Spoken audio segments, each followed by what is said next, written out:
Masih di Angus Pagi pemirsa, Presiden Joko Widodo menjamu delegasi KTT G20 makan malam di Garuda Wisnu Kencana, Bali. Jokowi dan Ibu Negara Iriana Joko Widodo menyambut kepala negara satu persatu. Pemimpin negara anggota G20 menghadiri gala dinner atau makan malam mengenakan batik. Saat jamuan makan malam, Presiden Joko Widodo menyampaikan bahwa Garuda Wisnu Kencana yang dijadikan lokasi memiliki makna cinta, tanggung jawab, keberanian, dan kesetiaan. Makna itulah yang menjadi tanggung jawab seluruh pemimpin dunia. Di akhir kata sambutan, Jokowi mengucapkan terima kasih dan berharap jamuan yang dihidangkan tidak terlalu pedas bagi undangan. Leaders of G20 countries, invitees, international organization, ladies and gentlemen, thank you for your presence here at Garuda Wisnu Kencana. In Balinese mythology, this statue depicts love, responsibility, courage, and devotion. These are our duties to the world and humanity. Please enjoy the dishes that we have prepared for you. I hope it is not too spicy for your excellencies. Presiden Joko Widodo menghadiri makan malam bersama pemimpin negara G20 di Garuda Wisnu Kencana, Bali. Presiden dan Ibu Negara mengenakan baju adat Bali. Presiden Joko Widodo dan Ibu Negara Iriana Joko Widodo mengenakan baju adat Bali dengan warna serupa. Sebagai tuan rumah, Presiden Jokowi dan Ibu Negara hadir terlebih dahulu dan menyambut kepala negara lainnya. Jokowi mengenakan atasan hitam dan saput songket khas Bali ungu sebagai bawahan. Penampilan Presiden Jokowi dilengkapi dengan udeng atau penutup kepala berwarna ungu. Sementara itu, kepala negara yang hadir pada gala dinner mengenakan batik.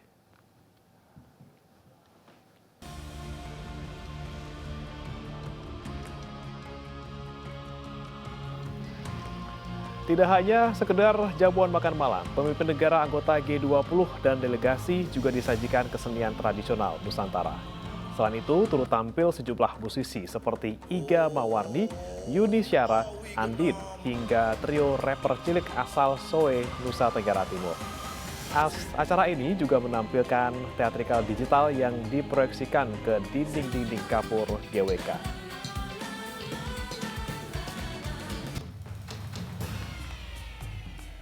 Teater berisi ajakan untuk saling bekerja sama agar menjadi lebih kuat. Tarian Garuda Paksi, Kecak, dan Bujang Ganong ditampilkan dengan mengusung tema challenge. Tak ketinggalan suguhan tarian topeng Betawi, Belian Bawo, Randai, tarian Lala, dan tarian Papua.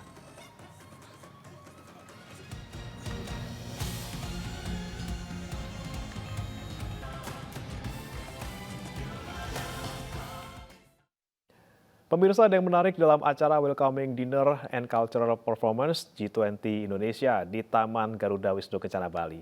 Presiden RI keempat dan kelima, Megawati dan SBY, duduk satu meja dalam sebuah rangkaian acara pertemuan G20 di Bali. SBY dan Megawati duduk satu meja bersama sejumlah mantan presiden dan wapres RI. Selain keduanya, ada pula mantan wapres JK dan Tri Sutrisno hingga Hamsahas. Ketua DPR Puan Maharani juga duduk bersama mereka. Kebersamaan ini menunjukkan kedewasaan dan kenegarawanan dari para mantan presiden dan wapres RI.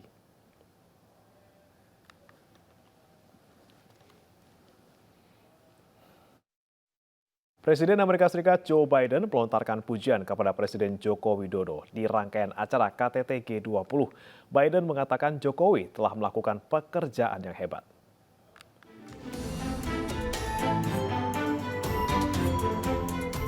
Presiden Amerika Serikat Joe Biden memuji Presiden Joko Widodo saat membuka sesi 3 Partnership for Global Infrastructure and Investment konferensi tingkat tinggi G20 di Bali.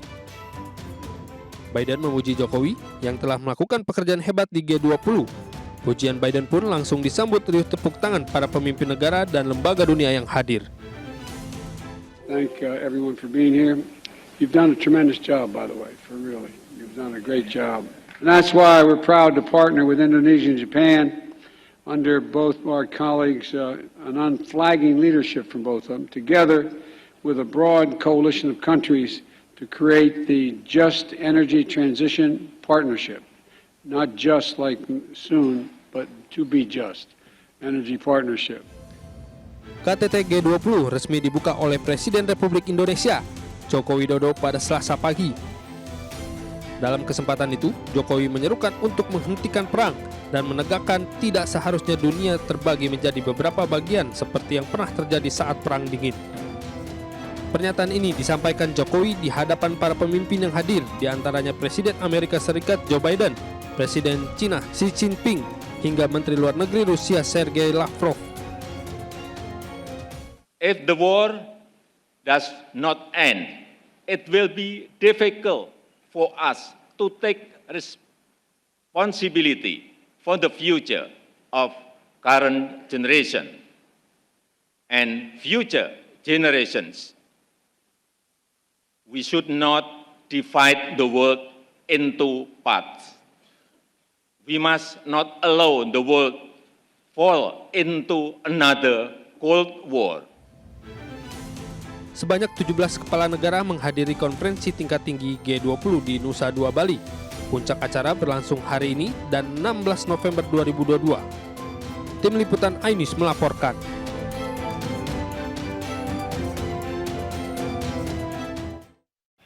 Presiden Joko Widodo melakukan pertemuan bilateral dengan Presiden Prancis Emmanuel Macron di sela KTT G20 Bali. Jokowi menyampaikan terima kasih atas kehadiran Macron di Bali. Pertemuan bilateral Jokowi dengan Macron digelar di Apurva Kempinski, Nusa Dua, Bali. Menlu Retno Marsudi dan Menhan Prabowo Subianto turut mendampingi. Jokowi sebelumnya sempat berfoto bersama Macron. Setelah itu, mereka masuk ke ruang pertemuan bilateral. Pejabat dari kedua negara turut mendampingi Jokowi.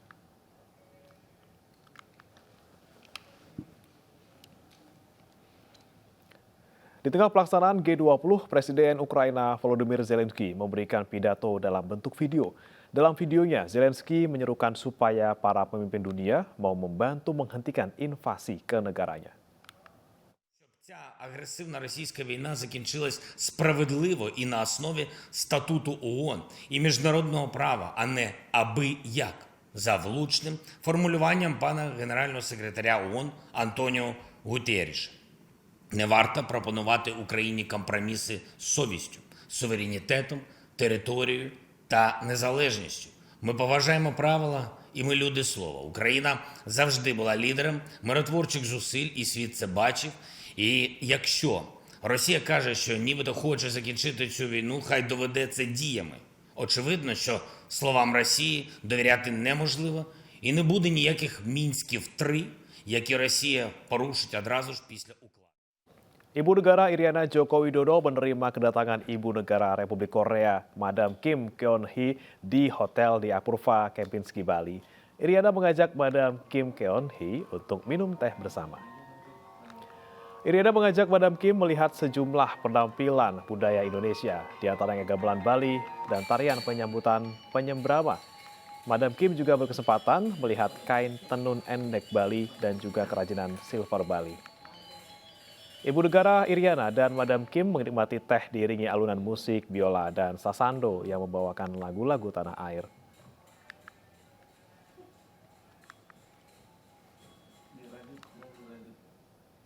Upaya Indonesia untuk melakukan transisi energi baru terbarukan terus dilakukan, salah satunya dengan meluncurkan Indonesia Energy Transition Mechanism Country Platform. Pemerintah bahkan melakukan kajian untuk mempensiunkan 15 gigawatt pembangkit listrik tenaga uap batubara.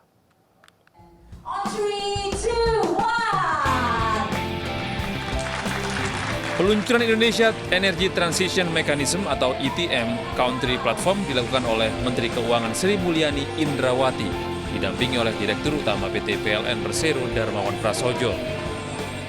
Dalam kesempatan itu, Direktur Utama PT PLN Persero Darmawan Prasojo mengatakan upaya menutup PLTU akan membutuhkan banyak biaya dan nilai investasi besar. Sejumlah faktor seperti kepastian regulasi, kepastian investasi, serta iklim usaha menjadi beberapa faktor yang harus diperhatikan. Sementara itu, PLN berencana untuk mempensiunkan dini 6,7 gigawatt PLTU yang akan dilakukan melalui skema ITM ini, dan sisanya sekitar 3,6 gigawatt akan dilakukan setelah tahun 2030. Memutuskan kita going beyond commitment of NTC. Nah, untuk itu kita membangun ruang agar energi baru terbarukan bisa masuk lebih besar lagi ke ekosistem kita. Caranya bagaimana ya? PLTU, pembangkit yang berbasis pada coal, bisa kita pensiunkan dini sehingga ada creating more rooms. Pembuatan ITM Country Platform dilakukan melalui kerjasama Indonesia dan Bank Pembangunan Asia. Pemerintah juga menargetkan bisa menutup PLTU dengan kapasitas 15 gigawatt, sedangkan komitmen investasi yang sudah terkumpul saat ini sebesar 500 juta US dollar. Namun jumlah ini diperkirakan bisa meningkat hingga 4 miliar US dollar. Dari Bandung, Bali, Bagus Alim, iNews melaporkan. Sejumlah sajian khas Nusantara turut mendukung gelaran G20 di Nusa Dua Bali, tak terkecuali dengan kopi. Salah satu produsen kopi terbesar di tanah air menyuguhkan secangkir semangat untuk para delegasi selama KTT G20.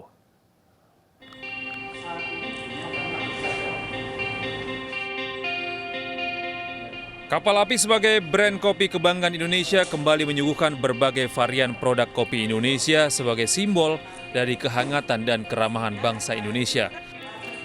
Hal itu disampaikan Paulus Immanuel Nugroho, Head of Business Development PT Kapal Api Global, mewakili Kapal Api Group di salah satu mal di Denpasar, Bali. Pihaknya bangga mendapat kehormatan memperkenalkan Indonesia melalui berbagai jenis kopi dari Indonesia yang diproduksi oleh Kapal Api Group dalam pertemuan yang sangat penting ini. Sebagai perusahaan kopi yang menjadi market leader di Indonesia dan global, Kapal Api Group memiliki berbagai brand yang memproduksi aneka jenis kopi dari Indonesia yang dapat disuguhkan dengan berbagai cara. Paulus menambahkan berbagai racikan kopi dari Kapal Api Group mendapat pujian dan respon positif dari para delegasi. Mereka terkagum-kagum. Loh, Indonesia kok seperti ini ya? Mereka tidak mengira bahwa Indonesia itu seperti ini. Bahwa loh, kopinya kok enak banget ya? Kok lebih enak dari negara saya? Mereka nggak tahu bahwa ternyata sebetulnya kopi dari negara mereka itu dari ini. Paulus menambahkan, partisipasi Kapal Api Group kali ini melanjutkan dukungan serupa setelah pertemuan Sherpa G20 kedua pada bulan Juli 2022 di Labuan Bajo dan Yogyakarta pada September 2022 lalu. Secangkir semangat dari kopi Kapal Api diyakini akan menjadi simbol dari keragaman budaya dan cita rasa Indonesia yang telah diperkenalkan kepada dunia. Dari Badung, Bali, Teku ya. Dari Denpasar, Bali, Wiradana, iNews melaporkan.